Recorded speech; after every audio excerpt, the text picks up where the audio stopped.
Бүгүнкү сабактын темасы киреше жана чыгым. Үй бүлөнүн негизги түшүнүктөр, үй бүлө бюджети, мамлекеттик бюджет жөнүндө дагы кыскача сөз кылып кетебиз. Ошондой эле номиналдуу жана реалдуу киреше, кирешенин бөлүнүшү жөнүндө таанышмакчыбыз. Киреше адамдын керектөөсүн канааттандырууда эң негизги киреше керек болот. Киреше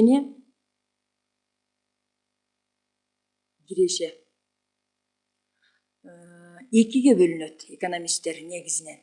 Жумуштан түшкөн киреше,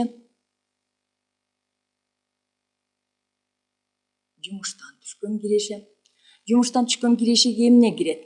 Бул иштеп эмгек акы, иштеп тапкан эмгек акы, мына эмгек акы алып атышат. Ошондой эле жумуштан акылы эмгек менен, кара күч менен иштеп тапкан эмгек акы, пенсия, пособие жана башкалардын баардыгы ушул үй бүлөнүн кирешесин түзөт экен. Эмгек акы, пенсия, пособие жана башкалар. Мына ушулардын баардыгы жумуштан түшкөн кирешенин булагы болуп саналат экен. Кийинкиси байлыктан түшкөн киреше. Байлыктан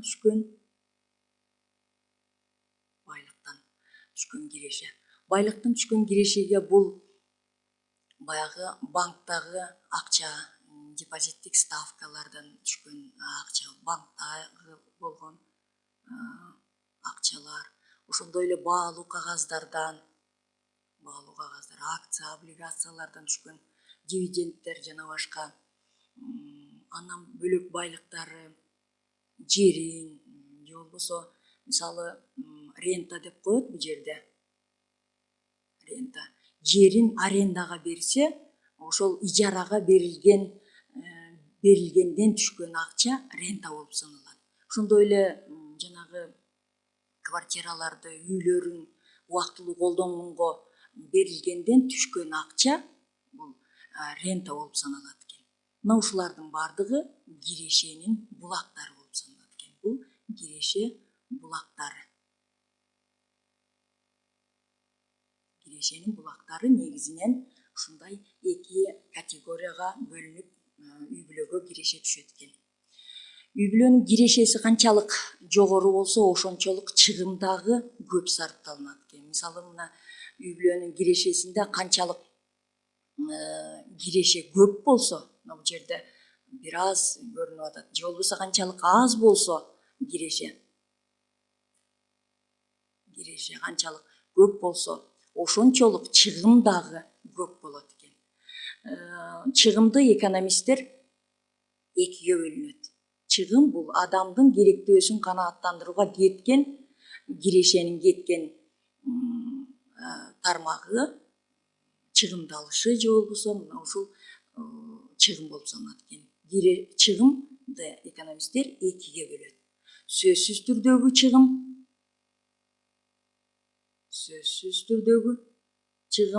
анан ээн эркин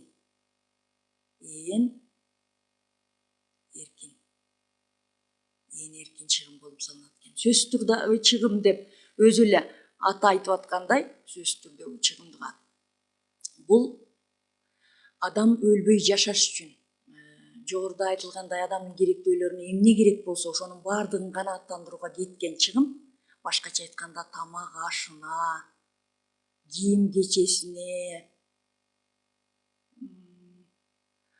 жана башка бул эмне керек болсо электр энергиясына, сууга, салыктары жана башкалардын баардыгына төлөгөндөгү кеткен, транспорт жолдо жүргөндөгү, ушунун баардыгына кеткен чыгым, адамдын керектөөсүнө кеткен чыгым бул сөзсүз түрдөгү өзү эле айтып тургандай. Ал эми ээн эркин чыгым, экинчи чыгым бул ээн эркин дедик. Ээн эркин бул сөзсүз түрдөгү чыгымдан арткан эркин, мейли мебель алууга, машина алуугабы,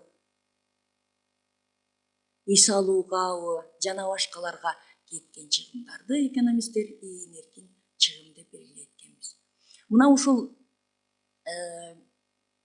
киреше менен чыгашанын планы үй бүлөдө түзүлөт экен. Ушул план мейли бир айга түзүлөбү, план киреше менен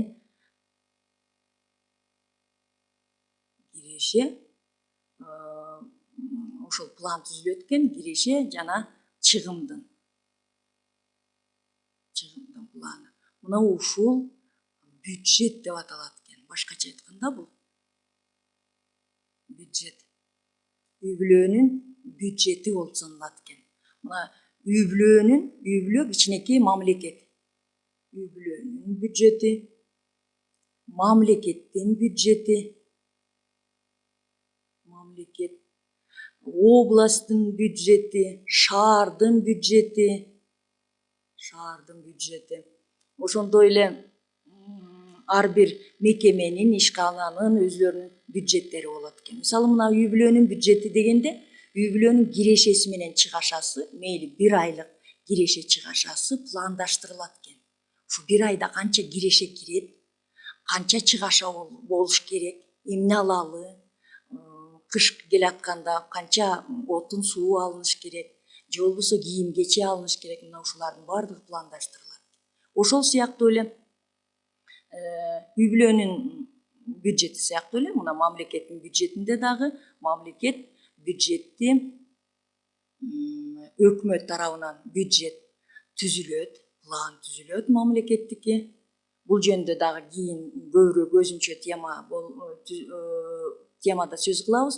Мамлекеттик бюджет болгондо демек өкмөт түзөт дагы планды, ал эми парламентке же болбосо жогорку кеңешке талкууга коюлат. Алар алымчасын алып, кошумчасын кошкондон кийин президент аркылуу бекитилип, бюджет бекитилгенден кийин ишке ашырылып баштайт экен. Ал эми биз ушул кирешени жөнүндө сөз кылып жаткандан кийин улуу немец окумуштуусу, статистик Энгельдин айтуусуна таяна кетсек, канчалык киреше көп болгон сайын, киреше жогору болсо, үй бүлөнүн кирешеси жогору болсо, ошончолук сөзсүз түрдөгү чыгымга азыраак сарпталат, күнүмдүк чыгымга азыраак сарпталат деген сөзгө биз канчалык ынанабыз чечмелеп кетсек. Эгерде азыр Кыргызстанда эмгек акы, айрыкча мына жумуштан түшкөн эмгек акылар бөлөк өлкөлөргө салыштырмалуу, мисалы Россия болобу, Казакстан, мына коңшу өлкөлөр.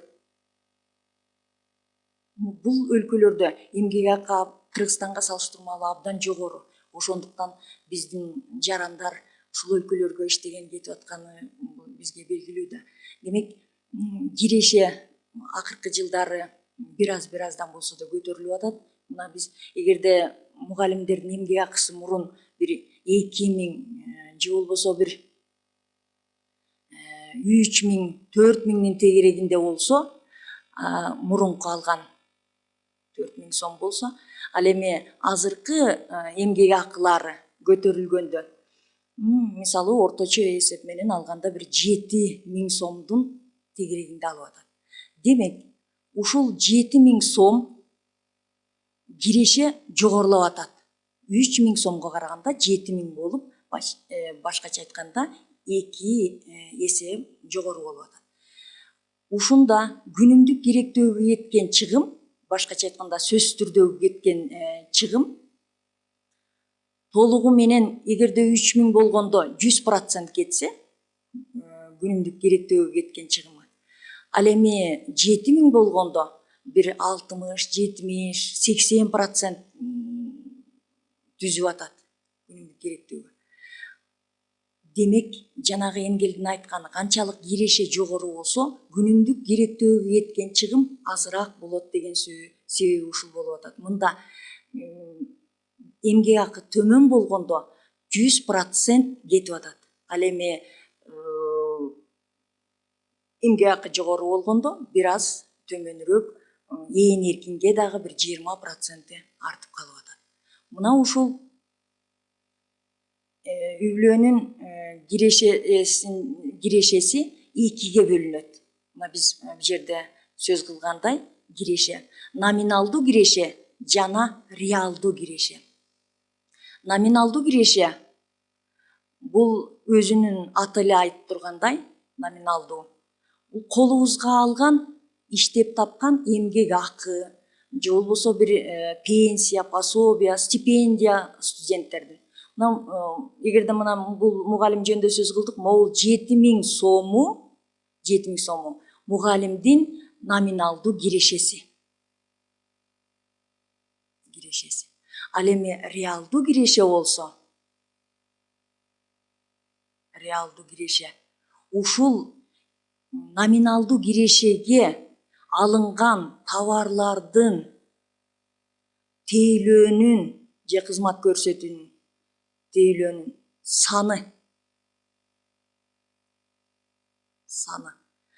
реалдуу киреше болуп саналат. Демек, Кыргызстанда эмгек акы канчалык төмөн болсо, ошончолук ага товарлардын мейли 7000ге деле канча бир ай жашап тамак аш кийим кечеге көп келеби аз келеби өзүңөр калыстап көрсөңөр болот.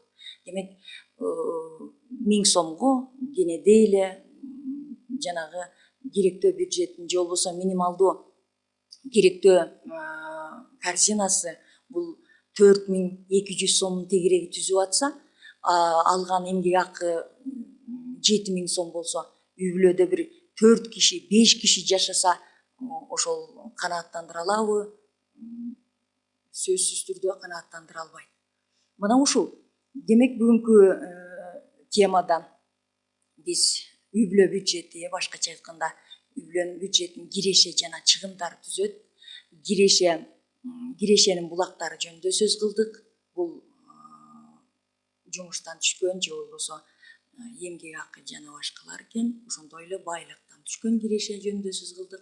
Чыгым адамдын керектөөсүн канааттандырууда бул чыгымдалат экен. Бул экиге бөлүнө тургандыгын сөз кылдык. Сөз түрдөгү жана ээн эркин. Анан бул үй-бүлө бюджети, андан тышкары мамлекеттик бюджетти кийинки сабактарда кеңири